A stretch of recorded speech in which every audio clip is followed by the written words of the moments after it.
Hello and welcome to Undercurrent. Have you got O negative blood? If you have, the Red Cross Blood Bank would love to hear from you. Apparently at the moment here in Perth we've only got about 2 days supply left of O negative. If you can come down and help, that would be absolutely fantastic. First up tonight though, there's an alarming trend happening in the solar panel industry. Ruth Barbara investigates.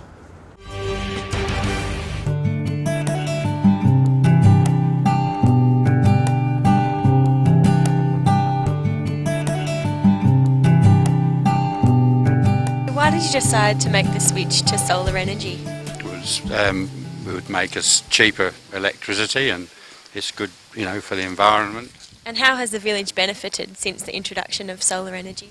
Our electricity bills are much less, probably more than half they used to be. Now, some people would be 3/4 less. So what has your experience been overall with solar energy? Well, it's been pretty good. In August, the village was exporting a very small amount into the grid, but as the year progressed and the amount we generated increased, we figured out by reading the inverter readings and the main meter readings that we probably export about 60,000 units into the grid a year. So how many units have been installed here and what type of units are they? Well, we have 153 houses in the village. They all have 1 kilowatt, except one of the houses has two 1 kilowatt panels, so that's 154 kilowatts altogether. So does that provide most of the electricity for the village? Well, in the better summer months, a lot of houses every month have a credit. We produce more electricity in a month than we actually use. A few high-end users would probably not meet that, but more than half over the year, I'd say more than half our electricity is produced.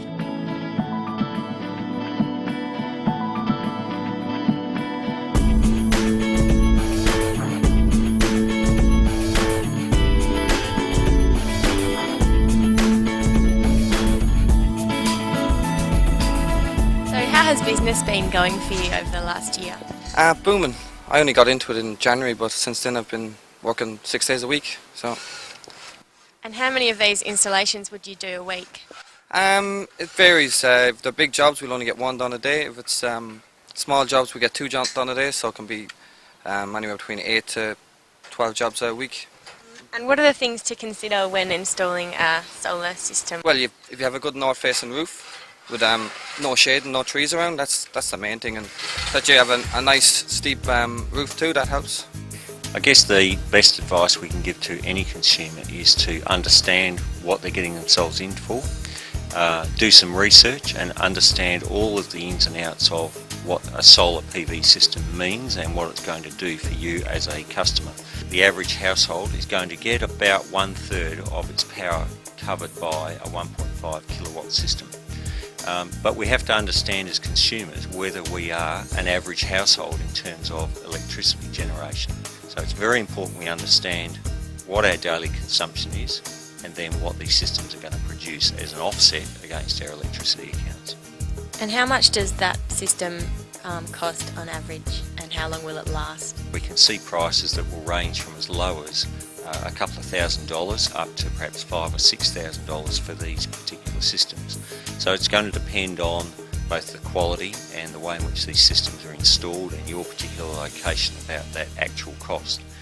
If you're starting to go to bigger systems because you want to cover all of your electricity accounts, then you're going to go to more panels and a bigger inverter system, and we could be seeing costs up to $30,000 or $40,000 to cover off on total power generation. What type of complaints have you received about solar PV system? We've got a change in the rebate scheme which is coming to effect on the 1st of July, and a lot of customers are quite nervous about having their system installed and commissioned ready to qualify for that rebate scheme on the 1st of July. So people who've been promised to have their systems installed before that deadline and they've been delayed, so it's now a matter of can the industry grow at the same rate, can it service its customers. I'm Ruth Barbara reporting for Undercurrent.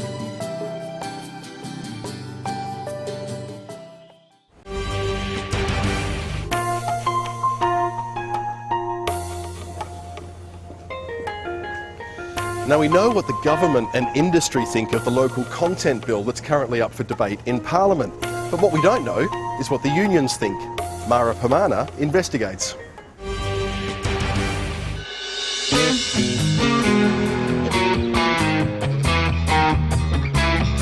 Over the last 5 years, our manufacturing has gone from 92% of the resource development work to 8%. We're saying we want our fair share of manufacturing. That gives West Australians jobs, but more importantly, it builds up the skill base that we'll actually need for the future. We aren't getting local content, we aren't getting local jobs, and we're definitely not getting skills development.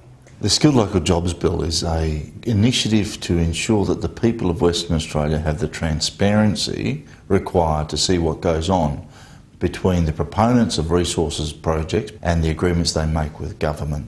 The bill specifically requires proponents to negotiate with the government to determine what levels of local content will be derived from the projects they undertake.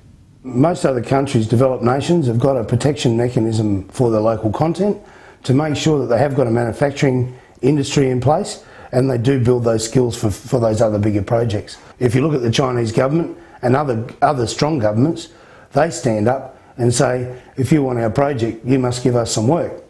What we should be saying as a government is saying, if you want to put your project in Australia, then some of that work has to come back to West Australians and some of that has to be in the form of manufacturing. Global commodities now are more and more in demand. That demand is going to be increasing, not decreasing over time, and I don't think this particular government has understood the value of our resources as globally. And as a result, they've not negotiated hard enough to ensure that the local firms, many of them family businesses in Western Australia, are getting the direct benefits of it. Colin Barnett is directly against West Australian jobs. I can't understand that. He doesn't want a manufacturing industry to flourish. He's done nothing to support that. He needs to stand up. He needs to get some courage, stand up to these multinationals and make sure that we do get work here. Mr Barnett wants to assiduously avoid the word boom at all costs because it creates with itself the expectation that there's going to be a benefit to all. And the truth is that the boom is not flowing to all. And he cannot say it's not a boom because what we're about to see is 109 or thereabouts, approximately $109 billion worth of investment in Western Australia. This bill provides the opportunity to actually have some of the benefits of that boom flow to other people. I think the government's being very small-minded, not looking far enough into the future for what we need to be, not what we should be this week. And to be honest, there's a shortfall this week. So they need to get on the ball now, because when that challenge comes in 215, 220 and 225, we won't have the skills base to do the work. And this government hasn't described a 20-year vision at all about the industry of Western Australia and the business of Western Australia. So if they can't describe a strategic target, how on earth can business find certainty to make the investments they need to be a part of it and provide the jobs? What the bill does is produce opportunities that are not here at the moment, that are flowing overseas. The ball sits well and truly now with the National Party. And we're asking the National Party to stand up for local jobs in regional areas and all over Western Australia, and especially the skills development they'll need to keep those regional areas functioning. We think it's their opportunity now as a party to stand up, be something different than the Liberal Party, and vote this bill up. Give West Australians an opportunity and give their kids an opportunity to build a future. If they've got problems with the bill, no worries. Let's put the amendments in place that they might want to put in place and have a truly bipartisan bill go through the House in record time. The other thing that's setting back and holding back our progress for our local content bill is the ALP federal government. People like Martin Ferguson have not missed an opportunity to defend the multinationals in place of West Australian jobs. We think that our resource minister should be standing up for Australian jobs. He's clearly not. Everybody wants to see their kid with a future. Everyone wants to see the state do well. Part of the Aussie spirit is also looking after Australians, and that's what our state and federal government has forgotten.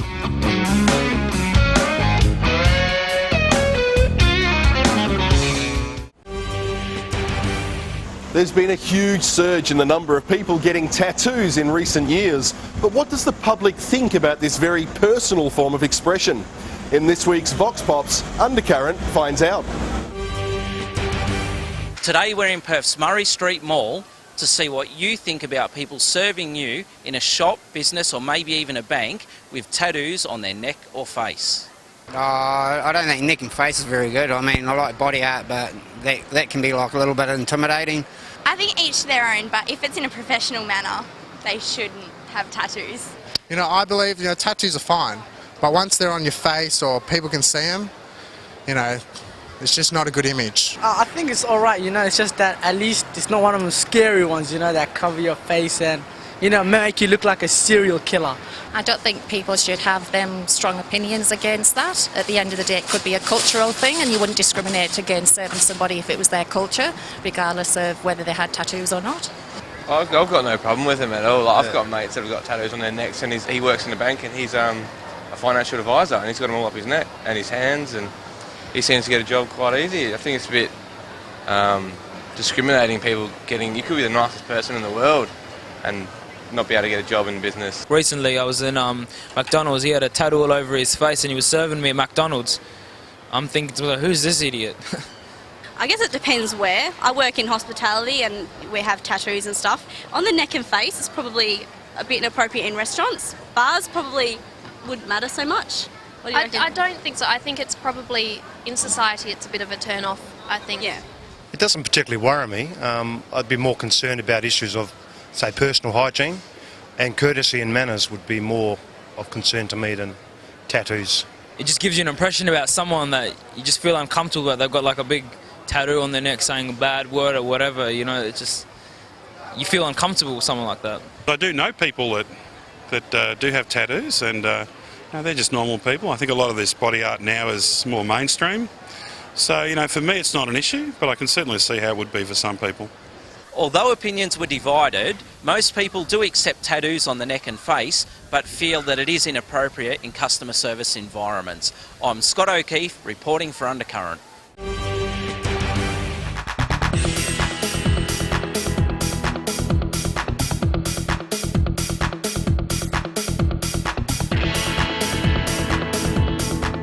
Now, if you'd like to be a part of our Vox-Pop segments, come down and see us in the Murray Street Mall every Tuesday at noon. Look out for the WTV banner. We'll be right back with more Undercurrent.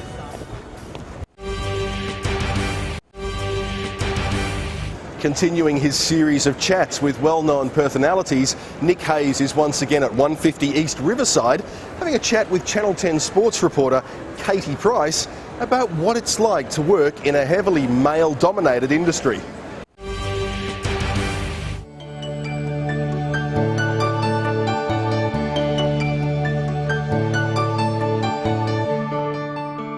Caty, thanks for joining us. I feel like I'm sitting amongst royalty here. The Princess of the Punt. Yes. Where did you get that name? That was actually Goss came up with that one. So I love my racing. I go over to Spring Carnival every year over in Melbourne, and Goss came up with that and wrote me into doing a bit of work on racing radio, and we came up with the Princess. You're now heading up the Channel 10 sports program on the weekends. Mm-hmm. What's that like, and what's it like to be a female heading that up? It's great. I love doing it. It gives me variety, I guess, in the week, presenting and producing on the weekends and then reporting during the week. And it's also great to have it back in Perth because it's come out of Sydney for so long, and so it gives us a lot more control over the content that we're putting in, and we can put our Perth spin on it, which is great, which is what the audience wants as well. What sport do you really love? My passion is probably rugby union, coming from South Africa. So yeah, love the Force, support the Force, and then obviously footy after that. What's it like talking and interviewing AFL blokes day in, day out? I mean, you're in front of them all the time. It's good most of the time, some of them. Well, I suppose I've never been one to be a real fan, I guess. So I suppose that actually helps, having a bit of distance between that. How do the boys treat you when you're interviewing them? No, good, very professional. I mean, there's so many more girls now working in sport. We've seen over the last few years a girl at every channel in Perth, and especially over east, and you see a lot more girls now working as trainers and things in the AFL, especially over at the Melbourne club. So I think it is changing. What do you take on the likes of Ben Cousins, for instance, all the misdemeanours that have happened in the AFL and other sporting codes?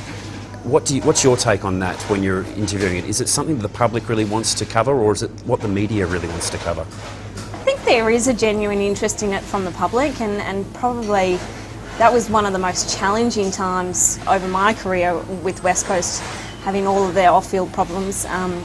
It certainly was difficult as a journalist because you're sort of stuck in the middle. You've got to cover it, you've got a responsibility to cover it, but at the same time you do have your genuine fans that are not happy about it, and the clubs don't want you covering it. They don't want that information out there, so it certainly was a challenging time. The Kelly Underwood experience for Channel 10 didn't quite work out. Yeah. What was your thoughts and how did you think that sort of played out? I think it's great that she did it and she had the guts to do it. Personally, it's not something that I would pursue. I don't think I'd probably be very good at it, but I think it's fantastic that they gave her a chance. Why do you think the public was so hostile towards Kelly? I'm not quite sure whether it was her style or it's just something different that people aren't used to, probably hearing a girl call footy, and that's the problem, isn't it, when things are different. Do you think sports people are more scrutinised over here in the West than maybe over in the East? I think definitely. I mean, especially in terms of an AFL point of view, we're a two-team town, so everyone knows who they are when they go out on the streets, whereas a lot of the guys coming up through the ranks in Melbourne, there's that many teams there's that many players, that probably they don't get that same scrutiny that they do over here. What's the best advice you'd give to a young journalist coming through the ranks, and in particular a female journalist? I guess probably for everyone is just to be prepared to put in the hard yards. It's a lot of work experience, and you've got to work hard for it. You've got to want it. What do you love about Perth? Love the weather, love the lifestyle. I love nothing more than going down to the beach for my day off and reading a book. And just the freedom as well. We've got such a great lifestyle, and I think people don't appreciate that a lot of the time.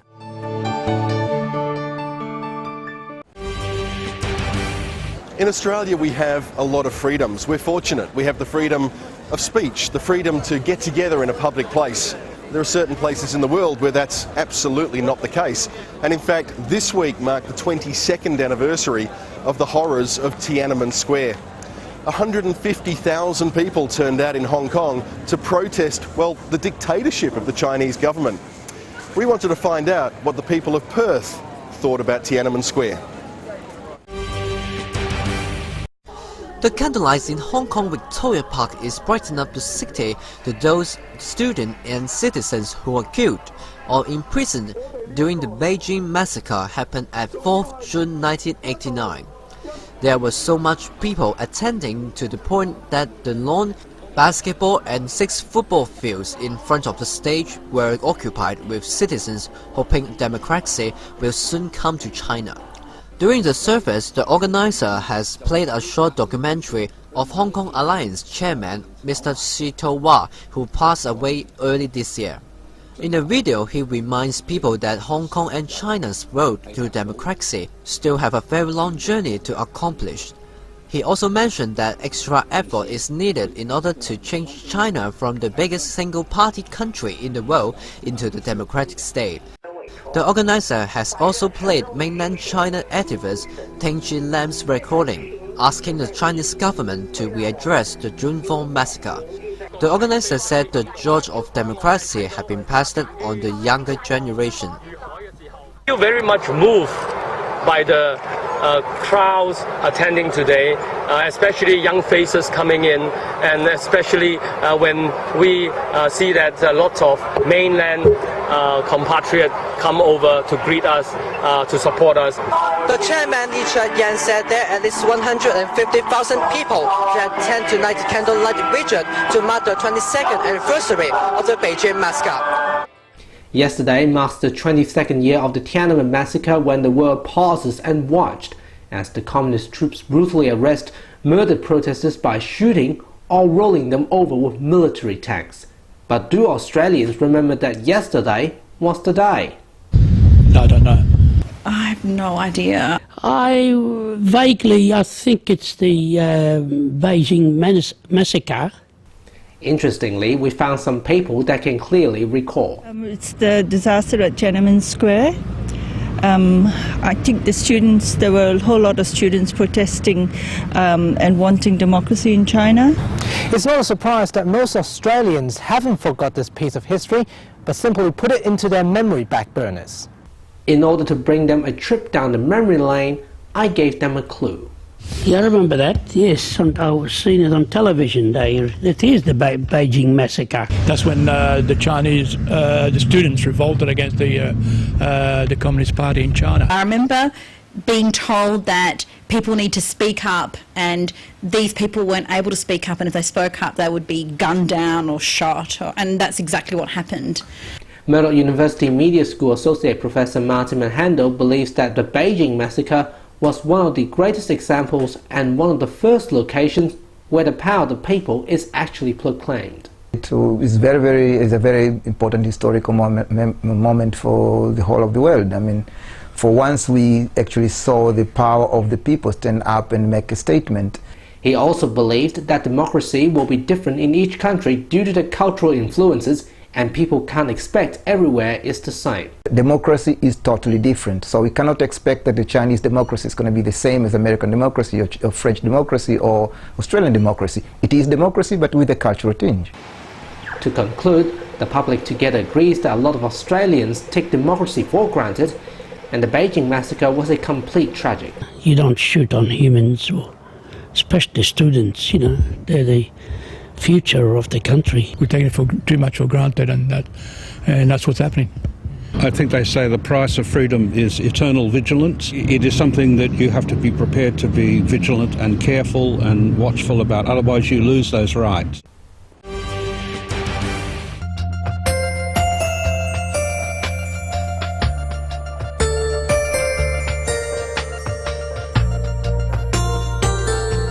Now, in recent times, we've seen the price of WA wines drop. Now, the quality is still outstanding, which makes the consumer the real winner. But what's the reason for this situation? Christy Molliker finds out.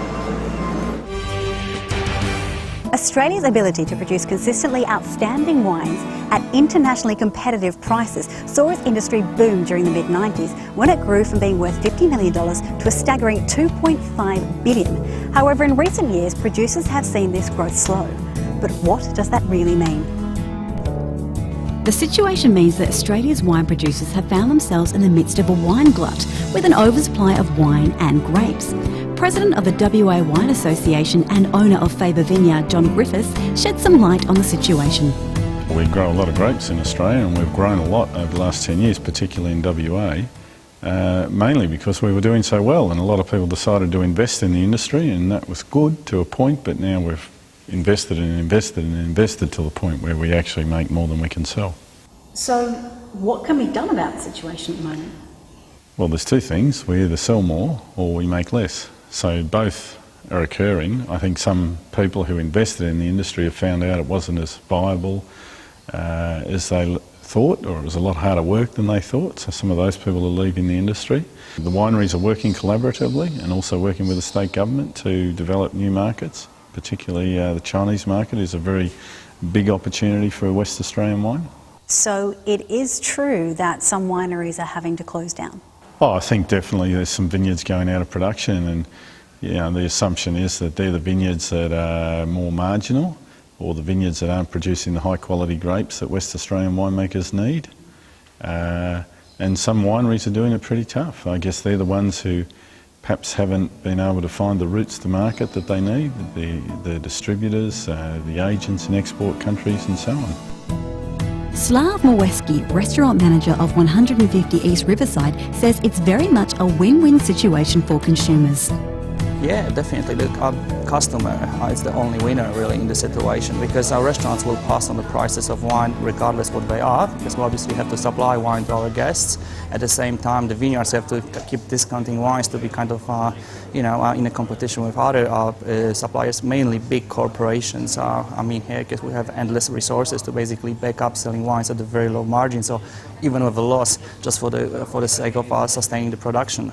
So how has the situation impacted on you in your role as restaurant manager here? I mean, I personally think with the situation, it's a win-win situation for a person like myself or other people who love buying and drinking wine, basically because we have a wide range of wines at very low prices, which all the vineyards are offloading and trying to sell. So obviously the access to wines, some of them, you know, are previously known as wines top shelf shelf. At the moment are sold at the prices which are, you know, accessible and approachable to our average punter.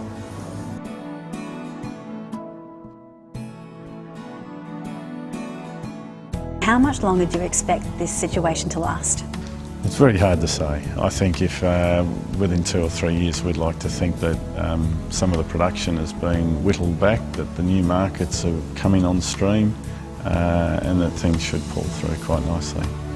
I think that WA is itself has a very strong potential of surviving this you know, nationwide crisis. What we have to do, we have to make sure that we decrease our production, and we have to kind of you know, offload the surplus of stockpile of wines which we are currently holding. I should say, despite some of the doom and gloom scenario, that a lot of wineries in Western Australia are doing very well because they make good wine, it's in demand, and they've got established markets and their business is good. So it's not all doom and gloom for every winery. So while wine producers are busy trying to come up with an innovative new idea to tantalise the world's taste buds into falling in love with wine all over again, I suggest it's the right time for you to stock up your wine rack or your wine cellar, as after all, the real winner in this situation is you, the consumer. This is Christy Mullica reporting for Undercurrent.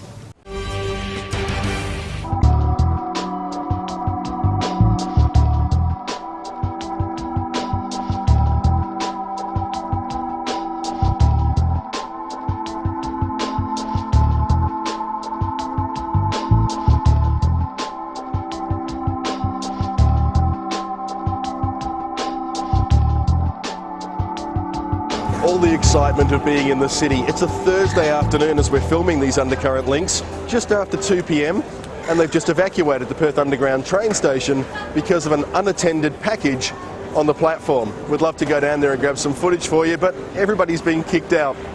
Well, I really hope you enjoyed the program this week. If you've got any further ideas for us, story ideas, criticisms, we'd love to hear from you. Do check out our website at wtvperth.com.au. Catch you again next week. I'm Jason Jordan. Good night.